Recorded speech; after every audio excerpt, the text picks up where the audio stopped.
The Cursed Treasure of Fafnir by Jade Maître. Odin, Loki and Honir journeyed with fiery winged steps through deep forest when one or the other developed a fierce hunger for meat. By the grace of the supernatural forces that compelled them into their shape-shifting forms, accompanied by great flocks of ravens and wolves, old Odin's one sharp eye spied, in a ditch by the rapids, a handsome otter eating a fresh salmon, that caught game's tail whipping between the beast's sleek, muscled paws. With the spontaneity of privilege, Loki did not think twice. He hurled a stone, as sharp and pointed as a spear, and as precise. It killed both creatures at once, whereby the three gods swooped down and stole both otter and fish to eat. A farmhouse loomed ahead. The gods thought it would be good to stop there, and took their slack, warm meat with them. The family spilled from the doors and stood aghast. "You have killed our brother, Ossa," they said. "He often turns to creature form and went to feast by the river." The gods do not apologise. The gods do no such thing. They only shrugged as the family's ire grew. "You cannot return the loss of our brother," cried Hreithmar, who owned the farmhouse, "but you must pay us a ransom." The gods cared little for dramatic scenes. They agreed to fill the otter's skin with gold until it spilled onto the ground, for this felt like nothing to them. But those who hold power are often greedy, even for things that are minimal, and these gods were no exception. Loki stuck away to gather other people's gold. He found Andvari. By sword point, he forced the surprised citizen to fill his limitless godly pockets with coin. Hand over the ring Advaranaut, the sword Hroti, the helm Aishkajalmar. Andvari, who could not refuse the gods, could only mutter a curse as he stole all these riches. "The gold will be tainted," he whispered. "The ring will be cursed, and doing evil things for money, anywhere, will bring misfortune to those who do it." Loki did not hear the curse. If he did, he certainly would have felt that he didn't. The rich often think it inconvenient to fear wealth, or to worry what they do in respect of it.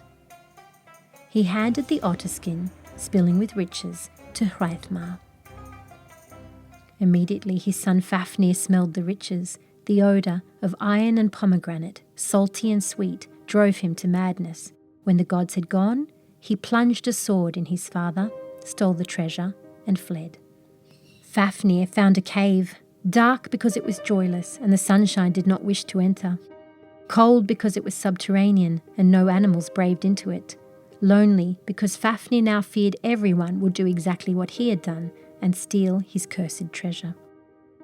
Fafnir lay his body across the treasure so that if he slept, no one could steal it. He slept uncomfortably, but it felt better than piling it in one pilferable corner. The spear stuck into his side. The helm lay heavy on his brow, and he could not see clearly.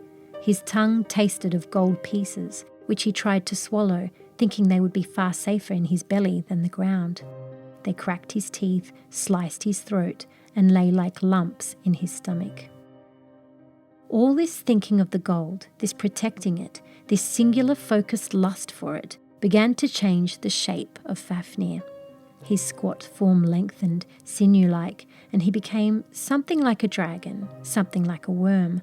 Blind and eyeless in the dark cavern, feeble and strange, with little wing nubs where no wings grew, a soft caved chest where the heart shriveled and left an empty hollow in its place. Fafnir's brother Regin had watched in shock as his brother had stabbed his father. He left the farmhouse, filled with memories too dark now, rather than joyful. Yet Regin simmered with thoughts of revenge, not for his father, for the gold.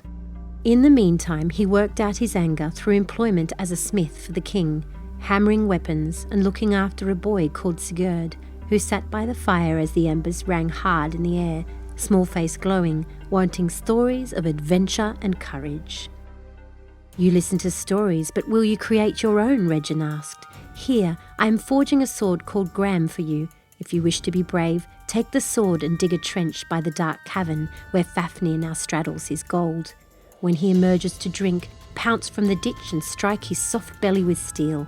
He will die, and the riches will be ours." Sigurd wanted to be brave and believed Regin when he told him it was for honour and not revenge. "I will do it," he said, weighing Gram in his hand. He dug a long pit and buried himself in the side of it. At nightfall, out slid Fafnir, bobbing and blindly blinking. Regin was overcome with a coward's panic and ran away at the sight of the creature. But Sigurd crouched brave. He stabbed his soft belly, and the creature perished. Yet the creature died slowly as the seasons. Fafnir had spent a long time not speaking to anybody, and in his sluggish throes now found that he could not stop. He asked who had sent Sigurd. Sigurd said, "Regin." The creature laughed at that. "Well, I will see my brother soon then," he said, "for this loot is cursed. Whoever has this treasure will become the same as I, worthless as a worm, single-minded in distraction, losing everything that is beautiful or noble in life." After this earnest speech, something calm came over Fafnir, and he was released. The gold was now Sigurd's. And Regin's. He appeared too late, dishevelled from hiding in sharp bushes. "Cook the worm for us to eat," he said. "We will devour his heart, and there are coins in his belly to recover once roasted. Only after he is cooked can we be sure that Fafnir will pose no further risk to us."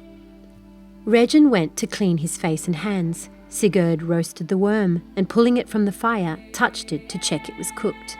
The flesh still burned. Sigurd jumped and sucked his finger. The blood from Fafnir was enchanted and gave him the powers to hear the voices of birds who can read all the thoughts of men. What an assault of thoughts and airy melodies flew against his ears. The birds of the sky number in their millions. Sigurd could hear them all, but most loudly 7 ravens sat on a bare branch near the path where Regin had gone to bathe. "Regin plans to kill poor Sigurd," they cawed. "He wants the treasure for himself." Was Sigurd forced to kill Regin? He thought so. But was it truly the birds who spoke? Or were the coins, the helm, and the sword now speaking? Sigurd found Regin bathing and did what had to be done. Then he roasted both brothers to be sure they could not return. Yet the gold was already whispering, "Who else might come for your treasure?" Sigurd loaded the treasure onto the back of his horse Grani, but he draped his legs across it. The helm lay heavy on his brow, and he could not see clearly. He rode uncomfortably, but it felt much better than letting it swing in one pilferable pouch. The end. Storyberries.